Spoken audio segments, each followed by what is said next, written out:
Olá, meu nome é Marcosa Trigueiro e hoje vamos aprender um pouco sobre o roteiro básico para pequenas produções. O objetivo dessa aula é dar suporte ao educador ou a profissionais da área de audiovisual a produções de baixo custo e de pequeno porte. Mas por que roteirizar? Porque é onde toda ideia acontece. O roteiro é a etapa mais importante nesse processo. É nele que a gente concentra basicamente todo o esforço para a criação. Diferentemente de projetos maiores e de grandes produções, essas ideias elas são construídas em etapas anteriores, como no próprio projeto ou em etapas como a pré-roteirização. Também é necessário que o pequeno produtor ele trabalhe de maneira bem organizada e o roteiro ele também vai dar suporte para que isso aconteça. Mas por onde começar? Bem, como todas as outras áreas, precisamos ter domínio dos assuntos que serão abordados dentro dessas construções audiovisual.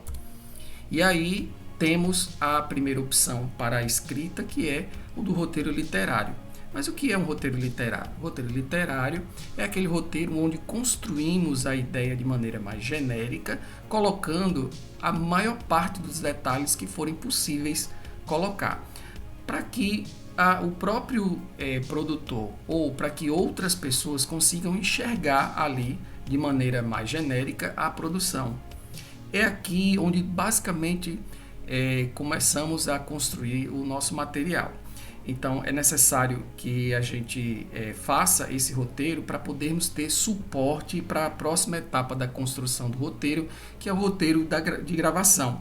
Porque existem vários outros elementos dentro desse contexto das linguagens da produção audiovisual que deverão constar nesse roteiro técnico, né, ou roteiro de gravação. E aí eu trago um pequeno exemplo de um roteiro de um documentário chamado Histórias do Bairro, focado num bairro chamado Nova Esperança, aqui em Parnamirim. E aí colocamos, inclusive, tudo o que for possível com relação à questão de elementos que constarão no filme. E esses elementos também aí podem constar personagens ou podem constar aí depoentes, pessoas, enfim. Você deve colocar nesse roteiro literário tudo que ajuda a ver na escrita como a sua peça final será construída. É necessário inserir no texto literário, por exemplo, o nome de pessoas que que farão parte da peça.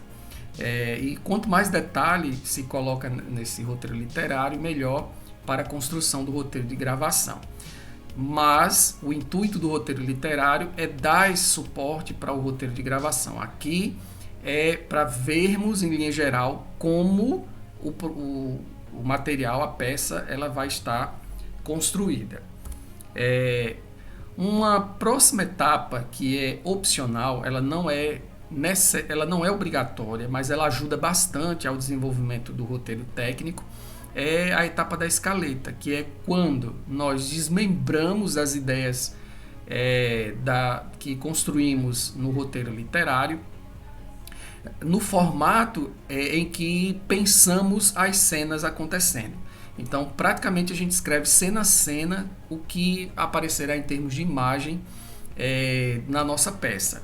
Aqui não é necessário detalhar tecnicamente como as cenas serão gravadas, mas a partir do momento em que a gente desmembra essas ideias, fica mais fácil a gente incluir nos roteiros de gravação.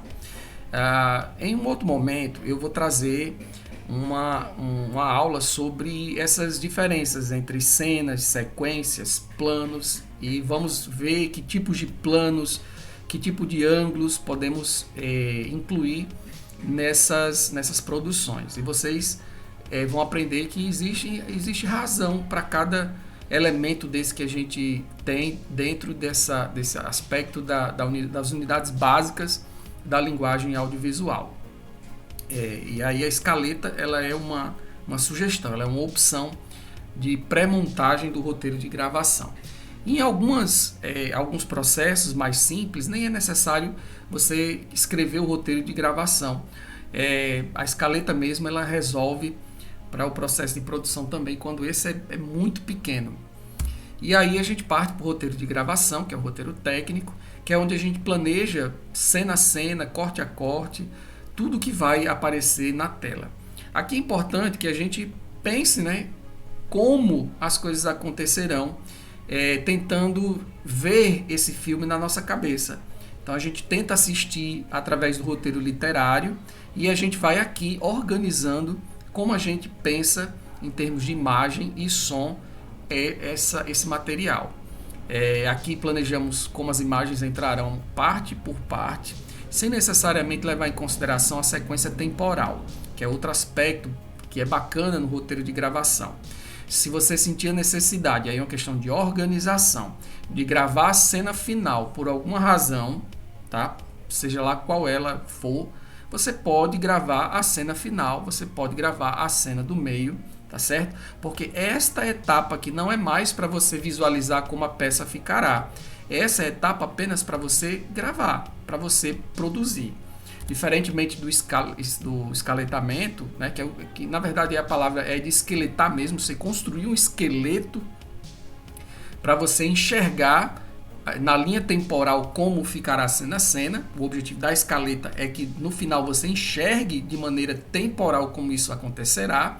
Então aqui é necessário que você deixe na linha temporal corretamente. E o roteiro literário também, você deve escrever ele, tá? Tendo começo, meio e fim. Mas o roteiro de gravação não. O roteiro de gravação você não é a etapa para você enxergar nada. Aqui é a etapa apenas para você gravar o seu material. E aí eu trago um exemplo aí desse suposto documentário, onde eu tenho um exemplo, um modelo de roteiro de gravação dividido em duas colunas, que é o modelo blocado. Isso é um modelo muito comum para publicidade. E de um lado a gente coloca o que a gente vai ver no vídeo, do outro lado é a parte do áudio do material. Então, Dona Maria, por exemplo, a gente coloca ela em primeiro plano, aí a previsão, né, de como a cena vai ser gravada, ângulo de visão em 3/4 e câmera em plongé, que seria aí um ângulo inclinado tipo selfie. E luz interna, né, a gente vai fazer essa gravação dentro da casa de Dona Maria com iluminação natural. Mas eu devo descrever aquilo que eu tenho à disposição e aquilo que eu pretendo utilizar. Se eu tiver alguma luz de apoio, alguma luz de suporte, eu devo sinalizar aí nesse roteiro de gravação. O roteiro de gravação, portanto, ele é a etapa em que você inclui tudo que vai ser utilizado para a gravação daquelas cenas. E a parte do áudio, a gente coloca, se tiver trilha, a gente pode taguear com essas tags que são utilizadas em banco de áudio, porque facilita na hora de você ir procurar esses áudios, você pesquisar por essas trilhas em bancos gratuitos. Então a gente tem aí, por exemplo, uma trilha vibrante, tá? E aí quando eu for consultar um banco de áudios, eu já saio procurando por trilhas vibrantes ou correlatas. E a pergunta norteadora, no caso de um documentário, galera, isso aí não é um filme, né? Não é algo que o depoente vai decorar para dizer, então a gente coloca aí sob forma de tema norteador. Então eu coloco uma pergunta norteadora, por exemplo, e aí a gente diz no roteiro, que é off, né? É off de áudio e vídeo, então ela não aparece. Essa pergunta não vai aparecer, então a gente bota off, áudio e vídeo. Se você botar só a palavra off, subentende-se que é apenas a imagem da pessoa, o vídeo que não aparecerá, tá? Dona Maria, como foi a sua chegada no bairro? Pronto, essa pergunta não vai aparecer porque isso é um documentário. Eu só quero o depoimento de Dona Maria. E aí eu coloco em on, fala de Dona Maria, porque eu não sei exatamente o que ela vai falar. Mas se isso é um texto de apresentação onde você precisa decorar o texto, aí sim precisa ter no roteiro o texto que será dito no vídeo. Ou um texto aproximado. É claro que quem vai gravar pode modificar um pouco ali na hora da gravação. Novamente, aí a ideia do roteiro é para lhe dar a possibilidade de você organizar. Ele não é engessado, ele não é rígido e ele pode ser alterado em qualquer momento. Agora, não faz sentido desenvolver um roteiro não faz sentido desenvolver um roteiro depois da gravação, certo? Esse roteiro é para ajudar você a gravar. Então, se você já sabe como vai gravar e você não vê necessidade de construir um roteiro, então meta a mão o dedo no REC da sua câmera e comece a gravar. Mas minha experiência como produtor audiovisual, inclusive de peças de baixo custo e pouco complexa, é que o roteiro ele ajuda muito a você pensar, a você refletir sobre as possibilidades que você tem para desenvolver um bom material. Lembrando que todas as vezes que construímos material audiovisual, nós temos que tentar trazer sempre para o campo sensorial, levar o espectador à atenção, levar o espectador a absorver aquele conteúdo, tá? Levar o observador, no caso de querermos vender uma ideia, isso é muito presente no âmbito da educação, porque a gente não quer que o aluno seja uma pessoa passiva, um ser passivo, tá certo? Então, se o vídeo não traz o aluno para o campo sensorial, tá certo? Não tem muito propósito, não tem muita razão de ser. Então, para uma perspectiva de um vídeo criativo, de um vídeo diferente, tá certo? A gente só consegue pensar aí se a gente realmente colocar para a roteirização. Espero que realmente isso fique para o convencimento, tá? Então, não faz sentido você desenvolver um roteiro se você não vê sentido em construir esse roteiro. E aí eu trago outro modelinho de construção do roteiro, tá certo? Que não é esse modelo de coluna, aí é um modelo mais utilizado em cinema para peças que são feitas por atores, que o produtor ele tem mais, o diretor ele tem mais controle da cena, mas que também pode ser utilizado, tá, para documentários que você aí não tem muito controle. O controle é parcial, né, sobre o que será dito pelos depoentes. Então a gente escreve num único documento, pode escrever em qualquer ferramenta, pode usar um Word aí, tá certo? E aí a gente coloca o roteiro de gravação.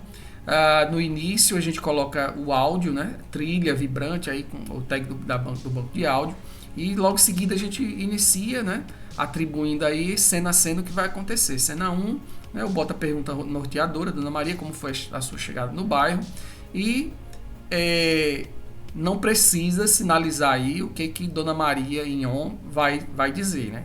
Não precisa, já fica subentendido, já que não tem ali aquelas colunas. Porém, galera, eu até abrindo um parênteses nesse momento, para dizer que o roteiro você escreve conforme ele lhe faz sentido. Se você acha que precisa colocar mais ou menos o que Dona Maria vai falar e como ela irá aparecer na resposta, você coloque.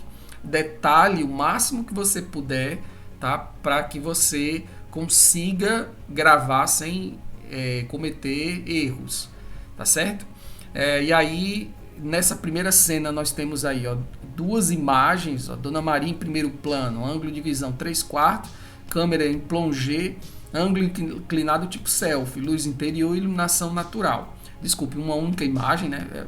Seria aí Dona Maria fazendo o depoimento dela e a câmera ali fixa em 3/4. E aí segue-se a próxima aula, que é sobre esses planos, né? Para entender o que é um primeiro plano, que é um ângulo de visão 3/4, tá? E o que é uma câmera em ângulo plongé, tá? E por que utilizar, tá? Quais são as funções desses planos, ângulos, tá? E vamos ver também um pouco sobre movimento de câmera para complementar aí essa aula desse roteiro. Então fica aí esses dois modelos para vocês escreverem, o modelo blocado e dividido em colunas e o modelo mais comum, mais utilizado, né, que você escreve diretamente aí. E esse modelo é o modelo mais próximo aí do que se faz em roteiros de cinema.